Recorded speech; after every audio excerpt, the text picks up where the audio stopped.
Party Vikram రెడ్డిపై పోలీసులు case నమోదు చేశారు. ఆత్మకూరులో ఇటీవల జరిగిన రంజాన్ ప్రత్యేక ప్రార్థనలో ఆయన పాల్గొన్నారు. ప్రార్థనలు ముగియగానే మైకు చేతికి అందుకున్న మేకపాటి ఎన్నికల ప్రచారం నిర్వహించారు. ప్రతి మండలంలో షాదీ మంజిల్ నిర్మిస్తానని 3 కోట్ల రూపాయల నిధులతో ఆత్మకూరులోని షాదీ మంజిల్ని అభివృద్ధి చేస్తామంటూ హామీలిచ్చారు. ఆ వ్యవహారాన్ని ఆధారాలతో సహా ఏబీఎన్ వెలుగులోకి తెచ్చింది.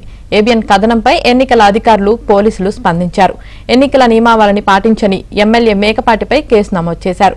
అంతకుముందు కర్తంపాడులో జరిగిన ఇఫ్తార్ విందులోనూ వైసీపీ రంగుల పరదాలు కట్టారు. ఎమ్మెల్యే మేకపాటి ఎన్నికల కోడ్ ని పాటించకుండా ఇష్టారాజ్యంగా వ్యవహరిస్తున్నారనే విమర్శలు వ్యక్తమవుతున్నాయి.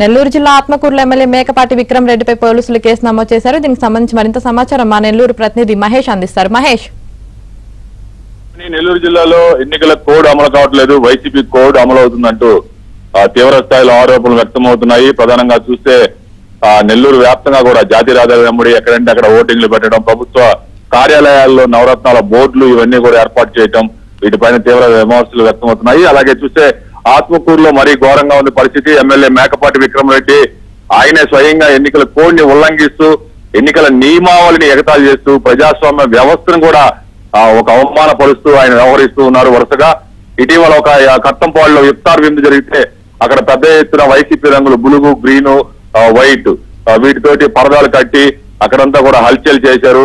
అక్కడ ఇఫ్తార్ విందు పేరుతోటి పెద్ద ఎత్తున ఎన్నికల ప్రచారం నిర్వహించడం జరిగింది. రంజాన్ రోజున రంజాన్ ప్రత్యేక ప్రార్థనలో ఆయన పాల్గొన్నారు. ప్రార్థనలు అయిపోయిన వెంటనే మైక్ తీసుకొని ప్రతి మండలంలో కూడా ప్రభుత్వ నిధులతోటి రాబోయేది తమ ప్రభుత్వమే, ప్రభుత్వం రాగానే ప్రతి మండలంలో కూడా ఒక షాదీ మంజిల్ నిర్మిస్తామంటూ హామీలు గుప్పించారు. ఆత్మకూరులో ఉన్నటువంటి షాదీ మంజిల్ ని 3 కోట్ల రూపాయలతో అభివృద్ధి చేస్తామని చెప్పి ఆయన చెప్పడం జరిగింది. ఆయనైతే ఇటీవల కాలంలో చాలా చోట్ల ప్రతిరోజు కూడా ఎక్కడికక్కడే ఎన్నికల కోడ్ ని ఉల్లంఘిస్తూ ఉన్నారు. అధికారులు మాత్రం పట్టినట్టున్నారు. ఈ రంజాన్ ప్రత్యేక ప్రార్థనలో ఆయన చేసినటువంటి ఈ కార్యక్రమాన్ని మొత్తం కూడా హామీలు ఇవ్వటం, ఎన్నికల నియమావళిని పాటించకపోవటం, ఇవన్నీ కూడా ఆధారాలతో సహా ఏబీఎన్ ఆంధ్రజ్యోతి బయటపెట్టింది. ఏబీఎన్ కథనాలకు స్పందించిన ఎన్నికల అధికారులు, పోలీసులు వెంటనే ఆయన పైన కేసు నమోదు చేయడం జరిగింది. ఆత్మకూరు పోలీసులు ఆయన పైన ఎన్నికల నియమావళి పాటించినందున కేసు నమోదు చేశారు. మేకపాటిపై కేసు నమోదు అవటం కలకలం రేపుతూ ఉంది.